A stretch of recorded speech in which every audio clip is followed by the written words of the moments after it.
file in this Friday, April 18, 2008 file photo. President Robert Mugabe waits to deliver his speech during the 28th independence celebrations in Harare. Zimbabwe's parliament erupted in cheers Tuesday, November 21, 2017 after the speaker announced the resignation of President Robert Mugabe after 37 years in power.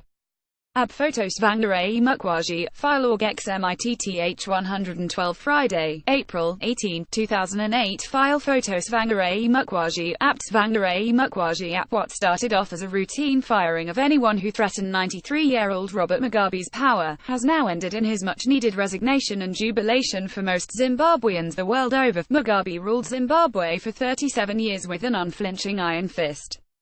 Under his rule, Zimbabweans were free from white minority rule, received free education and were contributing positively to the economy.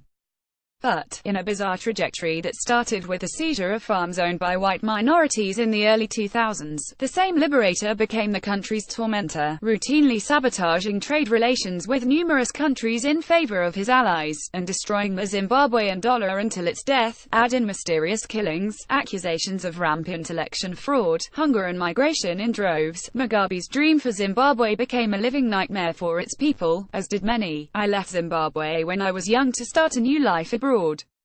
In order to support those who had remained behind, my family, as well as millions more, sent foreign currency back home.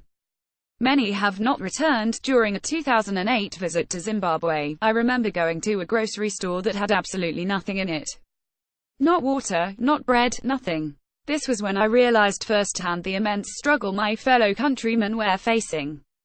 Zimbabweans tried to resist Mugabe's grip on the nation over the years that followed, but it only made him more determined to rule, even exclaiming once that only God could remove him from power. Mugabe switched his inner circle, often to suit his agenda, although his wife, commonly known as Gucci, Grace Mugabe, for her extravagant lifestyle and often cruel demeanor, remained by his side. In the last few months, Mugabe had lined her up to be his successor, as she attempted to take a more prominent role in the ruling ZANU-PF party.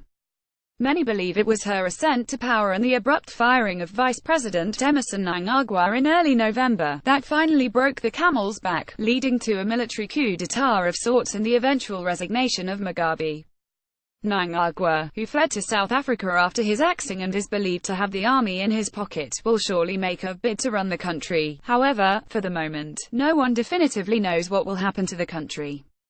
What matters though for the common man in Zimbabwe or abroad, is that Bob is finally gone. In fairness, his departure doesn't solve any of the country's problems, but it certainly helps its civilians sleep better at night. Juliet Kadzviti was born in Zimbabwe, and is a post-media reporter working at the Interlake Spectator.